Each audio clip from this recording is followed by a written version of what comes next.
એટલે હું દરેક દીકરાઓ દીકરીઓને શીખવાડું છું, એક સલાહ આલું છું, માર્ગદર્શન આલું છું. દીકરાઓ કઈ ના થાય ને તો કઈ નહીં, પણ આવા પશુ પક્ષીની થોડી થોડી સેવા કરતા રહેજો. મારા નોમે કરો, તમારી કુળદેવીના નોમે કરો, તો એ કદાચ 5 કિલો ચકલાન ચણમાં તમારું જયું દુઃખ જતું રહે છે ખબર પડે. એ તો સમય જતા પડે, પણ આજના માણસો તાત્કાલિક હિસાબ જોઈએ. આજે ભક્તિ ચાલુ કરી અને તાત્કાલિક સુખ જોઈએ. તો હું માતા ને દુનિયાના છેડામાં જઈ આવો.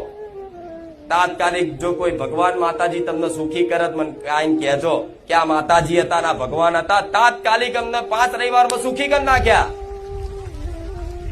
બને એવું? ક્યારેય ના બને.